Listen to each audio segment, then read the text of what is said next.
और वचन हमें समझाता है कि हम अपनी जीभ के द्वारा पाप में कैसे पढ़ सकते हैं, निकम्मी बातें बोल के। मत्ती 12:36 में हम पढ़ सकते हैं, और मैं तुमसे कहता हूँ कि जो जो निकम्मी बातें मनुष्य कहेंगे, न्याय के दिन में हर एक उस बात का लेखा देंगे। मेरे प्रिय भाइयों बहनों, परमेश्वर का वचन बताता है हम अपने मन के भंडार में यदि अच्छी बातें रखते हैं तो हमारी जुबान से, हमारी जीभ से अच्छी बातें निकलेंगी, और यदि हम अपने मन के भंडार में गलत बातें रखते हैं तो हमारी जुबान से गलत बातें निकलेंगी, और अंत में न्याय के दिन में उन सभी बातों का हमें लेखा देना पड़ेगा। इसलिए कहीं ऐसा ना हो कि हमारी जुबान से, हमारी जीभ से ऐसी कोई भी बातें, ऐसी निकम्मी बातें ना निकले जिसकी वजह से हम दोषी पाए जाएं और हम पाप के भागी हो जाएं। एक और वचन हमें समझाता है कुलुस्सियों 3:8 और 9 में कि हमें एक दूसरे की निंदा नहीं करनी है। परमेश्वर का वचन हमें बता रहा है कि हम अपनी जुबान से जब किसी का अपमान, किसी की निंदा, किसी को नीचा दिखाते हैं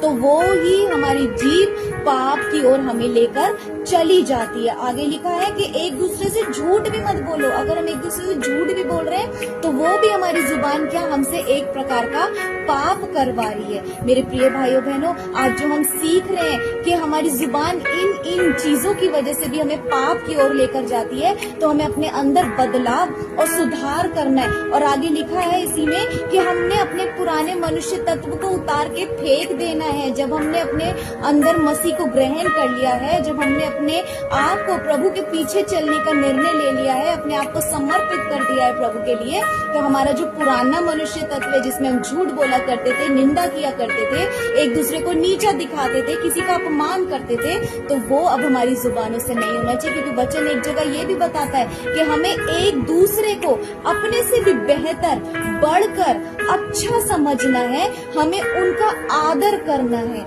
मेरे प्रिय भाइयों बहनों, यदि हम आज भी इन चीजों में पड़े हुए हैं तो आज हमें सीखना है कि हमारी जुबान से, हमारी जीभ से कहीं ये पाप तो नहीं हो रहे जानने अनजाने में, जो कि हम परमेश्वर के आगे दोषी पाए जाएंगे। परमेश्वर का वचन हमें मूर्ख के लिए भी कहता है कि हमें मूर्ख शब्द, किसी को पागल शब्द भी नहीं कहना है, क्योंकि वचन में ही लिख रहा है कि वह नरक की आग के दंड के योग्य होगा। हमारे मुंह से बहुत जल्दी ये शब्द निकल जाता है, तू तो पागल है, तू तो मूर्ख है, तुझे तो कुछ नहीं आता। लेकिन मेरे प्रिय भाइयों बहनों, कहीं ऐसा ना हो हम किसी को पागल, मूर्ख ऐसे शब्द कह के अपने आप को ही दंड के भागी बना रहे, क्योंकि वचन साफ लिखा है कि नरक की आग के दंड के योग्य होंगे जो लोग अपनी जुबानों से एक दूसरे को मूर्ख और पागल कहते हैं।